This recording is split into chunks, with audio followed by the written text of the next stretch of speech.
चंद्रपूर जिल्ह्यात वाढत चाललेला मानव वन्यजीव संघर्ष, वाघांच्या हल्ल्यात होणारे मृत्यू आणि ताडोबा परिसरातील महत्त्वपूर्ण वन्यजीव कॉरिडॉरला निर्माण झालेला संभाव्य धोका या पार्श्वभूमीवर लोहारडोंगरी लोहखाण प्रकल्पाविरोधातील आंदोलनाचा मुद्दा आता राज्याच्या विधान परिषदेतही गाजला आहे. चंद्रपूर जिल्ह्यातील प्रस्तावित लोहारडोंगरी लोहखाण प्रकल्पाला स्थानिक नागरिक, पर्यावरणप्रेमी आणि विविध सामाजिक संघटनांकडून तीव्र विरोध होत आहे. या पार्श्वभूमीवर इकोप्रो संस्थेचे अध्यक्ष बंडू धोत्रे यांनी चंद्रपूर जिल्हाधिकारी कार्यालयासमोर अन्नत्याग सत्याग्रह सुरू केला असून या आंदोलनाची तीव्रता दिवसेंदिवस वाढत आहे. या आंदोलनाची दखल घेत विधान परिषदेचे आमदार सुधाकर अडबाले यांनी सभागृहात लक्षवेधी प्रस्ताव मांडत वनमंत्र्यांचे लक्ष वेधले.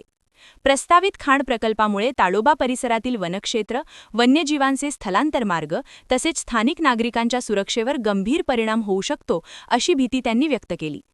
आंदोलनकर्त्यांच्या मागण्यांवर शासनाने तातडीने संबंधित विभाग, प्रशासन आणि आंदोलन प्रतिनिधी यांची संयुक्त बैठक बोलावून चर्चेतून तोडगा काढावा अशी ठाम मागणी आमदार अडवाले यांनी केली. तसेच पर्यावरणीय परिणामांचा सखोल अभ्यास करूनच पुढील निर्णय घ्यावा असेही त्यांनी सभागृहात स्पष्ट केले. दरम्यान अन्नत्याग आंदोलनकर्त्यांच्या प्रकृतीची प्रशासनाने विशेष काळजी घ्यावी अशी सूचनाही करण्यात आली. तसेच चंद्रपूर जिल्ह्यात वाढत चाललेल्या मानव वन्यजीव संघर्षावर दीर्घकालीन आणि प्रभावी उपाययोजना जाहीर करण्याची मागणीही विधान परिषदेत करण्यात आली. या संपूर्ण प्रकरणावर शासन आता कोणता निर्णय घेते याकडे चंद्रपूर जिल्ह्यातील नागरिकांसह पर्यावरणप्रेमी आणि वन्यजीव संवर्धनासाठी काम करणाऱ्या संस्थांचे लक्ष लागले आहे. सभापती महोदय, या लोहारडोंगरी लोह खनिज प्रकल्पाच्या संदर्भामध्ये चंद्रपूरला जिल्हाधिकारी कार्यालयासमोर इकोप्रो ही वन्यजीव अभ्यासकांची संस्था आहे, त्याचे अध्यक्ष बंडू धोत्रे यांचं 5 तारखेपासून आमरण उपोषण सुरू आहे. काल त्यांना जबरदस्तीनं दवाखान्यामध्ये ॲडमिट केलेलं आहे. त्यांनी दवाखान्यामध्ये सुद्धा अन्नत्याग आंदोलन सुरू केलेलं आहे. त्या संस्थेच्या पदाधिकाऱ्यांना मंत्रालयामध्ये बोलवून त्या पदाधिकाऱ्यांच्या ज्या काही समस्या आहेत, संस्थेच्या समस्या आहे, त्या संदर्भात मीटिंगचं आयोजन करणार का? सभापती महोदय, सन्मानित सदस्य अडबाले यांनी जी भूमिका मांडली, जे उपोषणाला बसले त्यांच्याशी मी काल दूरध्वनीवरून बोललो.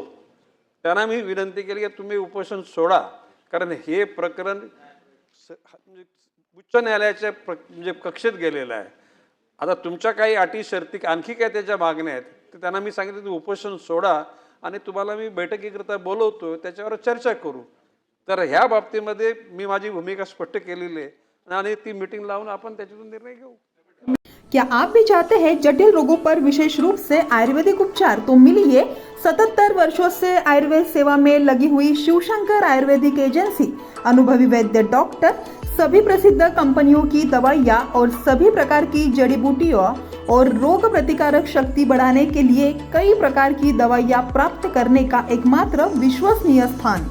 हमारे यहाँ सभी प्रतिष्ठित कंपनियों की दवाइयाँ उपलब्ध है. समय सुबह 10 बजे से रात 9 बजे तक. तो फिर इंतजार किस बात का?